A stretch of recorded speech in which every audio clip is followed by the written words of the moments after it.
سے بھاگنے لگ جاتی ہے۔ یہ روح کی بیماری کی علامات ہیں۔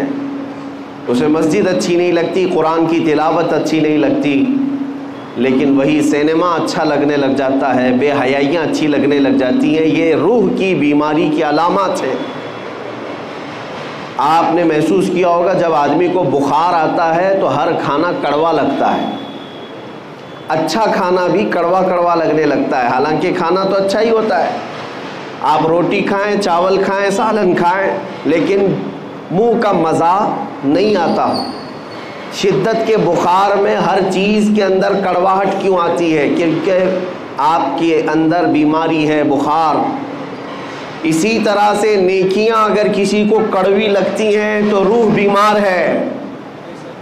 روح کی بیماری جب کبھی کسی کے اوپر آتی ہے تو اسے اللہ تعالیٰ کی طرف بڑھنے والے راستے کٹھن لگنے لگ جاتے ہیں، کڑوے لگنے لگ جاتے ہیں۔ تسبیح بھی تمہارے لیے کڑوی ہے، قرآن کی تلاوت بھی کڑوی لگتی ہے، روزہ بھی بھاری ہے اور نماز کی 2 رکعت بھی بھاری ہے۔ ہم نے دیکھا ہے فجر کی 2 رکعت جن لوگوں پر بھاری پڑتی ہے وہ اسی ٹائم پر فجر کے وقت میں 2 گھنٹہ جیم آرام سے کر لیتے ہیں۔ بڑے بڑے لوہے کی آلہ جات اٹھاتے ہیں، استعمال کرتے ہیں، سب ٹھیک ہے، لیکن 2 رکعت بھاری پڑتی ہے، روح کی بیماری ہے۔ اب روح کی بیماری کے علاج کے لیے ہم نے بہت سارے ہاسپٹل دیکھے، ڈاکٹرز دیکھے، لیکن اس نام سے کوئی ڈاکٹر بھی نہیں، اس نام سے کوئی ہاسپٹل بھی نہیں۔ اسی کو مفتی اعظم ہند رحمۃ اللہ تعالی علیہ نے اپنے اشعار میں لکھا ہے، زہر معاصی کا طیبہ ہی شفا خانہ، یعنی گناہوں کے زہر کا اگر کوئی شفا خانہ ہے تو میرے مصطفیٰ کا دربار۔ اور اسی کو قرآن نے کہا، وَلَوْ أَنَّهُمْ إِذْ ظَلَمُوا أَنفُسَهُمْ جَاءُوكَ، جب مومنین اپنے آپ پر ظلم کر لیں، گناہوں میں آلودہ ہو جائیں تو اے حبیبی آپ کے دربار میں آئیں۔ اللہ کا حکم ہے۔ میں یہ آپ کے سامنے جو آیت تلاوت کر رہا ہوں 5ویں پارے کی آیت ہے، اللہ تعالیٰ فرماتا ہے رسول یہ آپ کے دربار میں آ جائیں، فَاسْتَغْفَرُوا اللَّهَ وَاسْتَغْفَرَ لَهُمُ الرَّسُولُ، آپ کے پاس پہنچ کر کے اللہ کی بارگاہ میں یہ مغفرت طلب کریں، توبہ کریں۔ اور پھر دوسرے نمبر پر اللہ یہ فرماتا ہے رسول بھی ان کے لیے سفارش کریں، رسول بھی آنے والوں کے لیے سفارش کریں۔ اب آگے نتیجہ رزلٹ کیا ہوگا؟ اللہ فرماتا ہے لَوَجَدُوا اللَّهَ تَوَّابًا رَحِيمًا، تو پھر وہ لوگ دیکھیں گے عنقریب کہ اللہ بہت رحم کرنے والا اور توبہ قبول کرنے والا ہے۔ اب مسئلہ یہ ہے کہ اپنے روح کی بیماری کا علاج کروانا اور اپنے گناہوں سے توبہ کرنے کے لیے پوری دنیا ہے، لیکن اللہ تبارک و تعالیٰ فرماتا ہے رسول یہ آپ کے دربار میں آئیں، آپ کے دربار میں آئیں۔ اس آیت پر عمل کے اعتبار سے میں آج آپ کو بتاتا ہوں۔ ایک صحابی تھے ماعز اسلمی رضی اللہ تعالیٰ عنہ، ان سے ایک گناہ سرزد ہوا اور بے چینی بڑھنے لگی تو بارگاہ مصطفیٰ میں آئے۔ صحابہ بیٹھے تھے اور عرض کیا یا رسول اللہ صلی اللہ علیہ وسلم مجھ سے خطا ہو گئی ہے۔ حضور نے فرمایا بتاؤ کیا غلطی ہوئی، کیا خطا ہے؟ انہوں نے کہا بتا نہیں سکتا سب کے سامنے، بتانے میں مجھے شرم محسوس ہوتی ہے۔ حضور اکرم صلی اللہ علیہ وسلم نے فرمایا بتاؤ تو صحیح، تمہارے متعلق علاج بتایا جائے گا۔ اب مجھے آپ کو یہی بتانا ہے کہ صحابی رسول ہیں، ایمان کے اعلیٰ درجے پر ہوتے ہیں صحابی، جب ان سے گناہ سرزد ہوا، خطا سرزد ہوئی تو مسجد بھی موجود تھی، خانہ کعبہ بھی ہے، اللہ ہی تو بخشش کرنے والا ہے، اللہ ہی مغفرت کرنے والا ہے۔ اس صحابی رسول نے مسجد کا رخ کیوں نہیں کیا، خانہ کعبہ کے پاس کیوں نہیں گئے، سیدھے بارگاہ مصطفیٰ میں کیوں آئے؟ صحابی کا عمل یہ بتاتا ہے کہ پہلے رسول کی سفارش ضروری ہے۔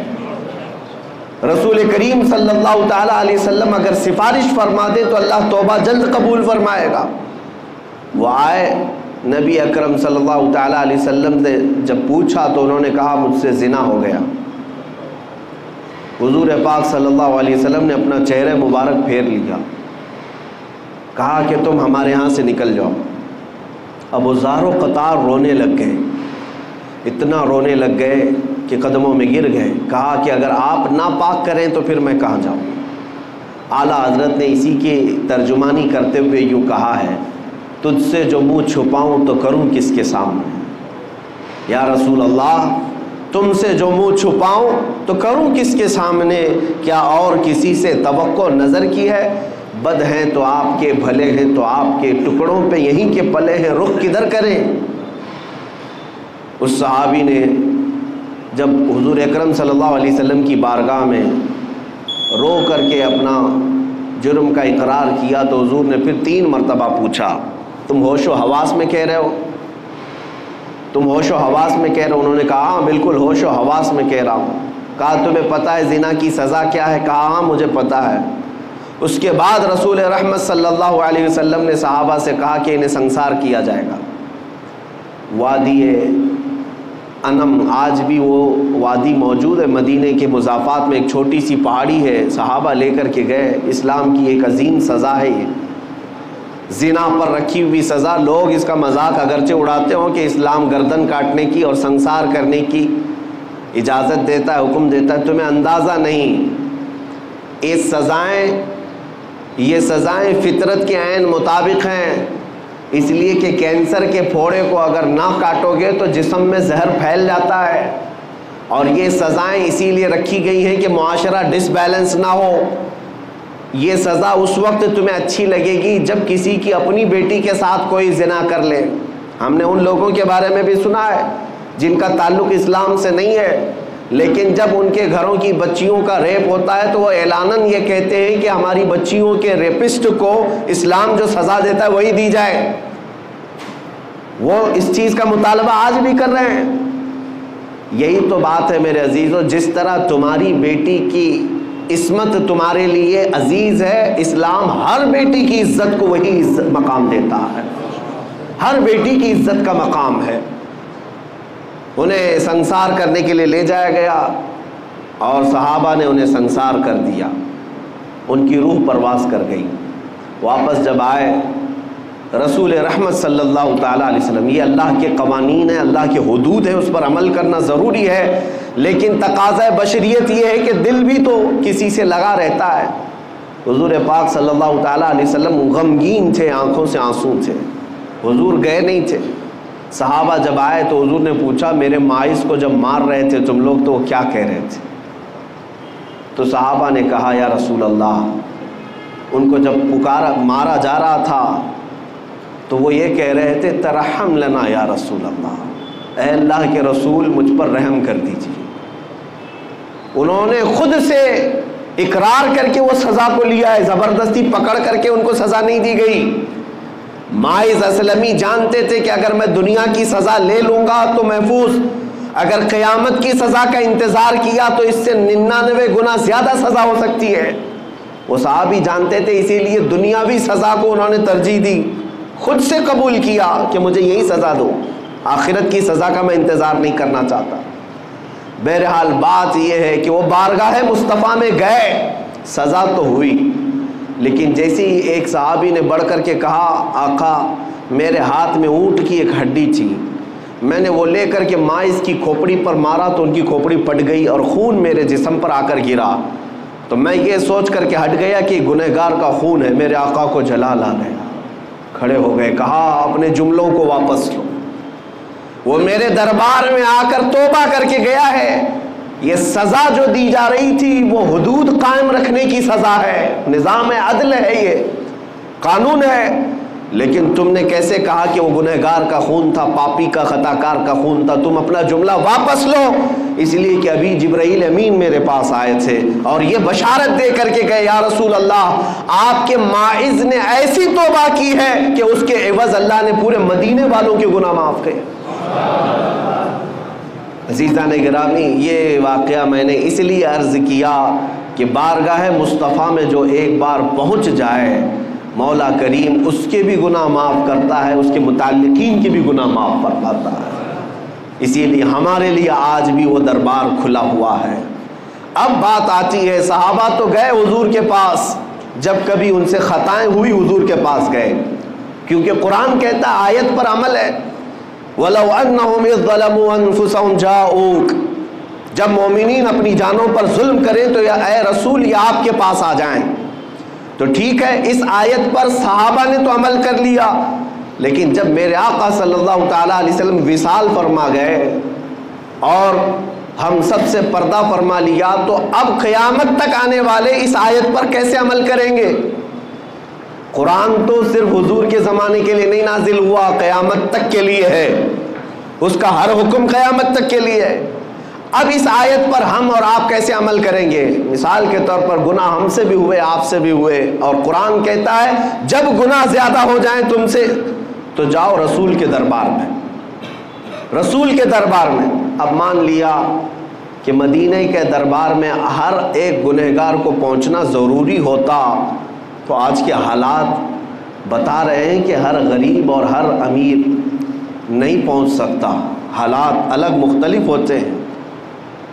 اور آج تو حج اور عمرے اس قدر مہنگے ہو گئے کہ ایک عام آدمی کے بس سے باہر ہوتے نظر آتے ہیں. اور گناہوں کا تو سیلاب ہمارے پاس ایسا ہے کہ ہر مہینے جائیں تو بھی کم ہے. تو بارگاہ مصطفیٰ میں جانے کا حکم تو آیا، لیکن جائیں کیسے؟ قرآن تو کہہ رہا ہے جاؤ رسول کے دربار میں، اگر وہ سفارش کر دیں تو اللہ بھی تمہاری توبہ قبول کرے گا. تو اب اس آیت کے تحت تمہیں یہ ماننا پڑے گا اللہ تعالیٰ کسی بھی بندے پر اس کی طاقت سے زیادہ کا حکم نہیں دیتا، اس کی طاقت سے زیادہ کا حکم نہیں دیتا. وہ افریقہ کی سرزمین پر رہنے والے جو 2 روٹیوں کے لیے اپنے پیٹ پر پتھر آج بھی باندھتے ہوں، وہ 2 روٹیوں کے لیے بڑی محنت اور کشمکش میں مبتلا رہتے ہوں، وہ جب گناہ کر لیں تو مدینے کیسے پہنچیں گے؟ ان کے پاس تو اسباب بھی نہیں. اور ہمارے وطن میں بھی بہت سارے غریب ہیں، کیا وہ ہر ایک مدینہ طیبہ اور عرب کا سفر کرنے کے قابل ہے؟ نہیں ہو پائے گا. اب اس آیت پر عمل کا طریقہ کیا ہوگا؟ گناہ ہم سے بھی ہوتے ہیں، آپ سے بھی ہوتے ہیں، اب حضور کے دربار میں جائیں کیسے؟ تو مفسرین فرماتے ہیں یہ اللہ تعالیٰ کا نظام ہے کہ وہ اپنے بندوں پر اس کی طاقت سے زیادہ، بندے کی طاقت سے زیادہ کا حکم نہیں دیتا. آج اگر ممبئی کی سرزمین پر تم بیٹھے، دلی کی سرزمین پر تم بیٹھے، غریب ہو، اسباب نہیں، استطاعت نہیں، گناہ ہو گئے، خطائیں ہو گئیں، اب مجھے اپنی توبہ کے لیے بارگاہ مصطفیٰ میں جانا ہے لیکن اسباب نہیں، تو اللہ تعالیٰ کی اس آیت پر عمل کا طریقہ یہ ہوگا کہ جس دن تمہیں احساس ہو جائے مجھے توبہ کرنا ہے، کسی بھی گوشے میں بیٹھ جاؤ، آنکھیں بند کر لو اور میرے مصطفیٰ کو حاضر و ناظر تصور کر لو، اس آیت پر عمل ہو جائے گا. یہ اتنا تصور کر لو کہ میں رسول کے دربار میں آ گیا، اتنا بھی تمہاری حاضری کافی ہے. پیدل چل کر کے یا پلین میں جا کر کے یا کسی بھی طرح سے مدینے میں جسمانی طور پر پہنچ جانا ہی ضروری نہیں. تم جس مقام سے بھی میرے مصطفیٰ کو پکارو گے تو یہ حاضری تمہاری مقرر کر لی جائے گی اور اس آیت پر تمہارا عمل مانا جائے گا.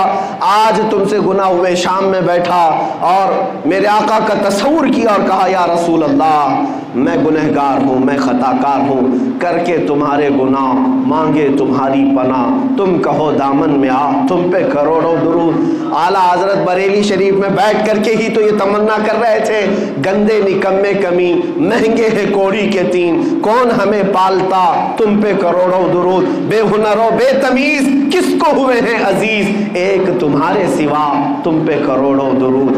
بارگاہ مصطفیٰ میں جب بندہ یہاں سے آرزو کرتا ہے، تمنا کرتا ہے، تو میرے مصطفیٰ کریم صلی اللہ تعالیٰ علیہ وسلم وہی مدینے سے اللہ کی بارگاہ میں اس بندے کی سفارش کرتے ہیں، مولا فلاں بن فلاں نے مجھے آج پکارا ہے، فلاں کا بیٹا گناہوں سے توبہ کرنے کے لیے بڑی دور سے مجھے پکارا ہے اور میں اس کی سفارش کر رہا ہوں، مولا تو اس کی توبہ قبول کر لے. عزیزان گرامی وقار، حج پر ہر ایک کا جانا ممکن تو نہیں لگتا، لیکن بارگاہ مصطفیٰ میں ہر ایک کا پہنچنا ممکن ہے. اسی طرح کی ایک بات میں آپ کو بتاؤں، سچی طلب ہے، سچی تمنا ہے تو تمہاری روحیں وہاں پر حاضری دیا کرتی ہیں، حاضری دیا کرتی ہیں. حضرت عبداللہ ابن مبارک وہ حج کے لیے نکلے تھے. حج کے لیے اس وقت جب نکلتے تھے تو پیدل ہوتے، قافلوں پر جاتے، اونٹ اور گھوڑے کے سفر ہوتے. حضرت عبداللہ ابن مبارک سفر کے لیے نکلے خراسان سے، اور درمیان راستے میں ان کا قافلہ چل رہا تھا، ایک جگہ پر ان کا پڑاؤ ہوا رات کو، اور صبح صبح جب بیدار ہوئے تو آپ اٹھ کر کے دیکھتے ہیں قریب میں ایک کچرا کا پورا کوڑا دان جہاں پر لوگ کچرے لا کر پھینکتے ہیں، ایک گڑھا تھا، وہاں پر ایک چھوٹی 8 سال کی بچی بیٹھی کچرے میں کچھ ڈھونڈ رہی تھی۔ ابن مبارک فرماتے میں قریب جا کر دیکھا ایک چھوٹی سی بہت خوبصورت بچی ہے، کچرا ڈھونڈ رہی ہے۔ تھوڑی دیر کے بعد اس کو ایک مری ہوئی چڑیا نظر آئی، وہ مری ہوئی چڑیا اٹھائی، اس کے پر وغیرہ نوچ کر کے وہ چبا کر کھانے لگی، اور تھوڑا سا اس میں بچا لیا اور بھاگنے لگی۔ ابن مبارک اس کو پکڑ لیتے، کہا اے بیٹی تیرا نام کیا ہے؟ اس نے مسلمان نام بتایا، اور کہا کہ کیا تجھے معلوم نہیں یہ مردہ کھا رہی ہے؟ تو یہ کچرے میں سے اٹھا کر مردہ کھا رہی ہے، مری ہوئی چڑیا۔ وہ بچی سر جھکاتی اور کہتی ہے اے بزرگ، کیا اسلام اس بات کی اجازت نہیں دیتا کہ 3 دن کی بھوک کے بعد میرے گھر میں کوئی چیز نہ ہو؟ میرا ایک معذور بھائی میرے گھر کے اندر سویا ہوا ہے، اور میں بھوک کی شدت کی وجہ سے 3 دن کے بعد اگر مری ہوئی چڑیا کھاؤں تو کیا اسلام اس کی اجازت نہیں دیتا؟ ابن مبارک کا دل سہم گیا۔ اس لڑکی کے ساتھ وہ اس کی جھوپڑی میں گئے، دیکھا تو معذور بھائی اس کا ایک لیٹا ہوا ہے اور ایک لڑکی ہے، کچھ بھی نہیں ہے گھر میں، کوئی چیز نہیں ہے۔ وہ مری ہوئی چڑیا کچرے کے کوڑے دان سے اٹھا کر کے کھا کر کے آئی، ان کا دل اتنا پسیج گیا۔ ابن مبارک اپنے قافلے میں آئے، جو زادے راہ وہ لے کر نکلے تھے، سامان پیسہ سب ایک گٹھری میں جمع کیا اور اس بچی کو دے دیا، کہا یہ تو لے لے، اب میں حج پر نہیں جا سکتا۔ اب سامان بھی نہیں تھا، مال بھی نہیں تھا، پیسہ بھی نہیں تھا، بیچ راستے میں اس چھوٹی سی بچی کو مالک بنا دیا اور قافلے سے واپس اپنے وطن چلے آئے، اپنے گھر آ گئے۔ خراسان جب واپس آئے، میرے عزیزوں، جو اس زمانے میں حج کرتا ہوگا اسے اندازہ ہوگا کئی دن تک تو پیسے جمع کرتے ہیں، کئی مہینے تک تو سفر کرتے تھے، لیکن درمیان میں اگر کوئی اپنا قافلہ چھوڑ کر کے وطن آ رہا ہو تو دل پر کیا گزرے گی؟ بہرحال اللہ تعالیٰ کی ایک بندی پر رحم کرتے ہوئے وہ واپس آ گئے۔ جب گھر آئے، حاجیوں کا قافلہ تو گیا، حج کیا، مدینہ طیبہ کی حاضری بھی ہوئی۔ وہ مہینوں کے بعد جب واپس آئے اپنے وطن، جو حاجی گئے تھے، گاؤں والے استقبال کے لیے کھڑے تھے، سبوں نے استقبال کیا، حاجی آئے ہوئے ہیں، حج سے آئے ہیں۔ تو ان حاجیوں کے استقبال کے بعد لوگوں نے پوچھا حج کیسا ہوا تمہارا؟ حج کے کچھ اپنی کاروائیاں بتاؤ، کیسا حج کیا؟ وہ جو حاجی گئے تھے وہ کہنے لگے کیا کہنا ہمارے حج کا، عرفات میں تو ہم عبداللہ ابن مبارک کے ساتھ دعا کر رہے تھے، مزدلفہ میں عبداللہ ابن مبارک نے ہماری امامت کی ہے، کنکریاں ہم نے ان کے ساتھ ماری ہے، بارگاہ مصطفیٰ صلی اللہ علیہ وسلم میں جب ہماری حاضری ہوئی عبداللہ ابن مبارک جیسا امام ہمارے ساتھ تھا، تو حاضری کا کیا کہنا؟ ہر حاجی عبداللہ ابن مبارک کا نام لے رہا ہے۔ تو گاؤں والے تھے پریشان تھے، حج کے دنوں میں تو عبداللہ ابن مبارک یہیں تھے، حج گئے نہیں، اور ہر حاجی کہہ رہا ہے کہ ہمارے ساتھ عبداللہ ابن مبارک، یہ کیا ماجرا ہے؟ لوگ آئے اور ان سے پوچھنے لگے عبداللہ ابن مبارک سے، کہا کہ یہ حاجی تو سب کہہ رہے ہیں مینا میں، عرفات میں، مزدلفہ میں آپ تھے، بارگاہ مصطفیٰ میں وہ آپ کے ساتھ تھے۔ عبداللہ ابن مبارک رونے لگ گئے، آنکھوں سے آنسو آئے، اور کہتے ہیں میرا رب بڑا کریم ہے، میرا رب بڑا کریم ہے، میں نے اس کی بندی پر رحم کیا کیا، میری شکل کا فرشتہ اللہ نے حج کے لیے بھیج دیا۔ وہ ابن مبارک کی شکل کا فرشتہ تھا جو ان کی طرف سے ارکان حج ادا کر رہا تھا، بارگاہ مصطفیٰ میں حاضری بھی دے رہا تھا۔ میرے عزیزو، یہی میں کہنا چاہتا ہوں، اگر دل کے اندر تمہارا احساس اسی سرزمین پر بیٹھے رہو گے لیکن حاضری مدینے میں ہوتی رہے گی، حضور اکرم صلی اللہ علیہ وسلم کے دربار میں پہنچتے رہیں گے، لیکن جو فزیکل حاضری ہے، مباشرتاً جسمانی حاضری ہے، اس کا مقام ہی کچھ اور ہے۔ جب نبی رحمت صلی اللہ علیہ وسلم کے دربار میں ایک حاجی پہنچتا ہے تو اس کی دل کی دنیا بدل جاتی ہے۔ ظاہر سی بات ہے، ایک بچہ ماں کے پاس جب آ کر سکون محسوس کرتا ہے، قسم رب ذوالجلال کی میں اپنے دل کی کیفیت بتاتا ہوں، ماؤں کے سینوں سے چمٹ جانے کے بعد وہ سکون نہیں مل پائے گا جو بارگاہ مصطفیٰ کی جالیوں کے سامنے کھڑے ہونے سے ملتا ہے۔ اس لیے کہ ایسا لگتا ہے یہ رحمت کے دونوں ہاتھ ہمیں اب ہمیشہ کے لیے تھام لیں گے، دنیا کے ہر کانٹے سے، ہر بلا سے یہاں پر ہمارے لیے حفاظت ہے۔ اللہ تبارک و تعالیٰ آپ سب کو بار بار بارگاہ مصطفیٰ کی حاضری نصیب فرمائے۔ حج بیت اللہ آپ سب کو بھی اللہ تعالیٰ عطا فرمائے۔ عزیزان گرامی وقار، میں آخری یہ میسج ضرور دوں گا کہ اگر نہیں جا سکے عمرہ پر، حج پر، تو تمنا تو رکھو، لیکن جب بھی رات آئے، جب بھی شب ہونے لگے یا گناہ ستانے لگے تو ایسا نہ کرنا کہ ڈاکٹر کے پاس بھاگتے رہے، دل کا علاج کرتے رہے، بی پی شوگر تو بڑھتا ہی رہا لیکن روح بیمار ہوتی رہی۔ ایسا نہیں، جب گناہ زیادہ ہو جائیں تو میرے عزیزو تنہائی میں بیٹھو اور میرے مصطفیٰ کو یاد کرو، بارگاہ مصطفیٰ میں حاضری دے کر کے یوں کہو، یا رسول اللہ بد ہیں تو آپ کے، بھلے ہیں تو آپ کے، ٹکڑوں پہ یہی کہ پلے ہیں، رخ کدھر کرے۔ اور رات کے وقت تنہائی میں ہمارے بزرگوں نے ہمیں یہی درس دیا ہے کہ ایک بار یوں کہہ دینا، میں مجرم ہوں آقا مجھے ساتھ لے لو، میں مجرم ہوں آقا مجھے ساتھ لے لو، کہ رستے میں ہیں جا بجا تھانے والے، چمک تجھ سے پاتے ہیں سب پانے والے، میرا دل بھی چمکا دے چمکانے والے۔ بارگاہ مصطفیٰ میں جس دن تمہاری یہ آواز لگ جائے گی انشاءاللہ، وہ مدینے والے اتنے غیرت مند ہیں، اتنے غیرت مند ہیں کہ امام شرف الدین بوسیری کو جب لقوہ ہو گیا تھا، فالج ہو گیا تھا، انہوں نے رات کو سونے سے پہلے غم میں یہ اشعار لکھے تھے، مولا صلی وسلم دائما ابدا علی حبیبک خیر الخلق کلہم۔ یہ قصیدہ بردہ کے اشعار لکھ کر کے وہ سوئے تھے، امن تذکری جیران بدی سلمی مزجت دمعا جرا من مقلت بدمی، لیکن مقدر جاگا، خواب میں میرے آقا تشریف لائے اور خواب میں ہی امام بوسیری کے جسم پر ہاتھ پھیرا اور اپنی ایک چادر عطا کی۔ شرف الدین بوسیری کہتے ہیں صبح جب میں اٹھا تو دیکھا نہ مجھے لقوہ ہے، نہ فالج ہے، نہ پیرالائز ہے، میں صحیح سلامت ہوں، اور خواب میں میرے آقا نے جو چادر دی تھی وہ میری گود میں ابھی بھی پڑی ہوئی تھی۔ وہ جب عطا کرنے پر آئے تو بے حساب عطا کرتے ہیں، اتنا دیا سرکار نے مجھ کو جتنی میری اوقات نہیں، یہ تو ان کا کرم ہے ورنہ مجھ میں تو ایسی بات نہیں۔ عزیزان گرامی، اللہ کریم ہم سب کو بارگاہ مصطفیٰ کا ہمیشہ وفادار بنا رکھے۔ رب کریم آپ سب کو بری بیماریوں سے محفوظ فرمائے، ہر طرح کی آفت و بلا سے اللہ محفوظ فرمائے۔ وآخر دعوانا الحمدللہ رب العالمین۔